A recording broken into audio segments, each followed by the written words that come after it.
All right, welcome to the Explainer. You ever feel like you've got whiplash just from reading the news? Seriously, 1 minute things seem great, and the next it feels like everything's on the edge? Today, we're going to try to make some sense of that feeling, of this global whiplash. Which really gets us to the heart of it all. What is the real state of our world? Because if you just go by the day-to-day headlines, the picture is, it's a mess.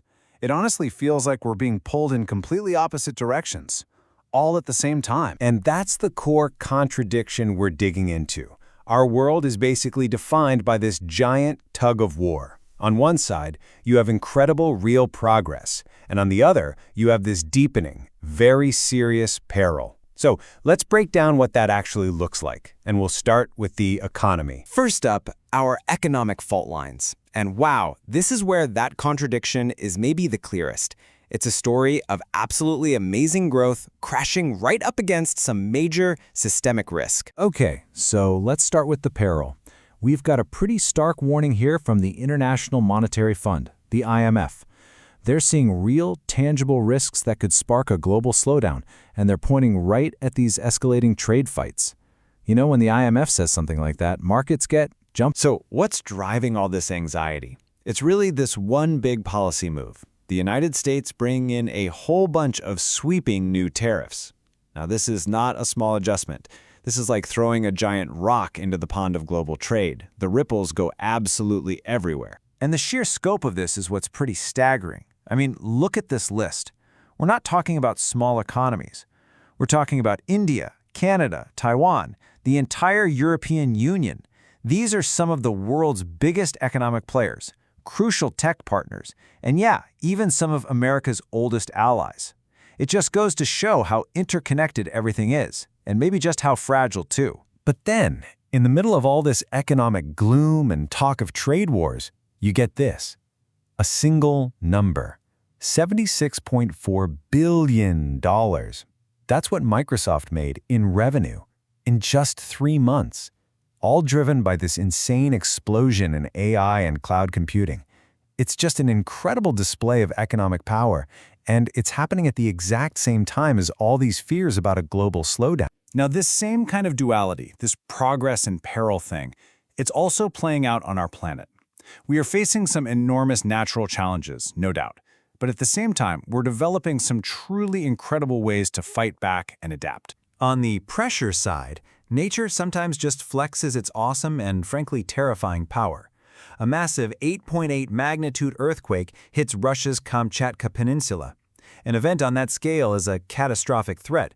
It's the kind of thing that can send tsunami waves clear across the Pacific Ocean. And yet, here's the progress side of that same story.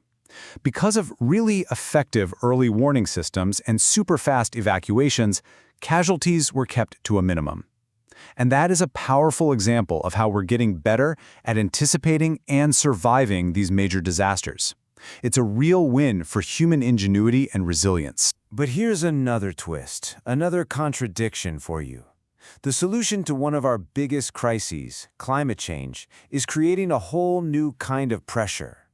This green energy transition we're all pushing for, it needs a massive amount of raw materials, especially copper.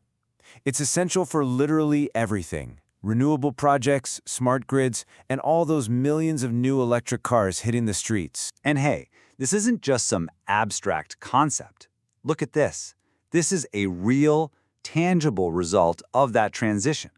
Australia just launched the world's biggest fully electric ferry. It's a 130-meter catamaran built specifically to slash emissions. This is the green future actually happening right now, and it's all powered by the very materials we're now scrambling to find enough of. So these tensions, right, over money, over resources, they're bubbling up and escalating in the world of geopolitics. And while all these high-level power moves can feel kind of distant, they have really profound real-world costs. The global political map is just constantly being redrawn. I mean, just lately, we've seen new leadership come in both South Korea and Poland. At the same time, huge protests in Mongolia led to the prime minister resigning.